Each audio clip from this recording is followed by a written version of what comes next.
So you remember that time I was telling you about how when I was in kindergarten and doing all that stuff, and then I was like, I'm gonna do this for all of the years. All the years! Well, so now we're gonna talk about first grade. If you want to see the kindergarten video, you can click here. Or there'll be a link down there. Or you can wait till the end of the video. There's so many options. All the options!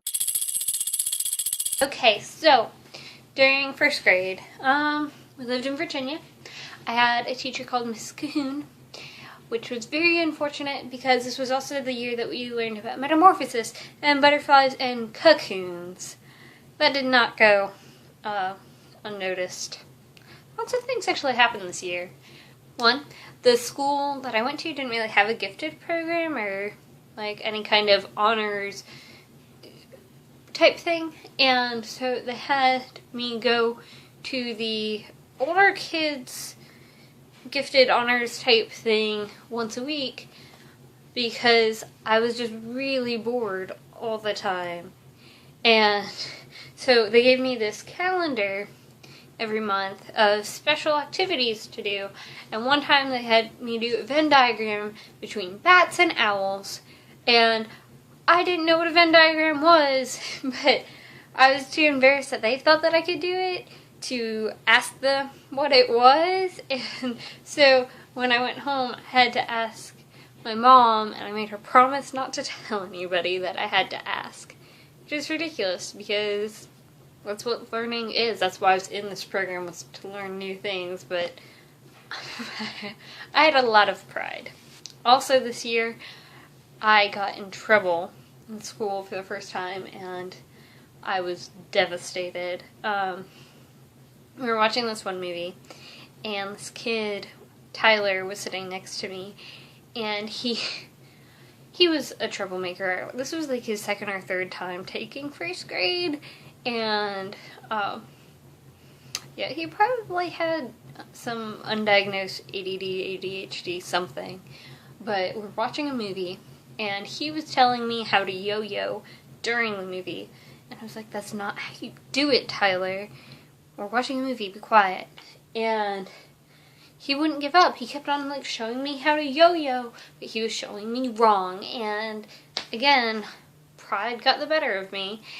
And so I was like, be quiet. And then like I showed him how to yo-yo, miming it during this movie. And even though I had been being the good quiet one and telling him to be quiet, I had to move my card from green to yellow. And it scarred me for life. And then I guess the third big thing that happened was I had my first kiss. Okay, it wasn't a real kiss.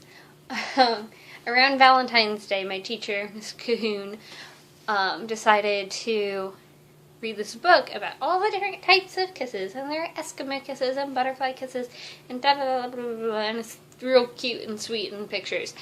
Anyway, when I got to butterfly kiss, it didn't explain it very well in the book. And so I turned to the kid that I was sitting next to, who I had a crush on. His name is Ben. And I know how to do that kind of kiss. He was like, what? And so I showed him. I gave him a butterfly kiss like this, right on his cheek. So I don't know what that means, but it happened. And so that was my first kiss with somebody outside of my family. I don't think it really counts. It doesn't count, does it? I don't know what I'm doing. So we did some other stuff that year. I was friends with this girl, Rachel, who is a lot more prominent in my second grade year. She was also in my kindergarten class, but she wasn't in my first grade class. But we're still kind of friends. She's really cool. Her mom's deaf. I don't know what happened to her. I kind of lost track of her and I can't find her on Facebook. So Rachel, if you're watching this, hi. My link's below. You should contact me and we can be friends again. Subscribe if you haven't already, because you should do that because I'm worth it. Good night, sweet James. Love you.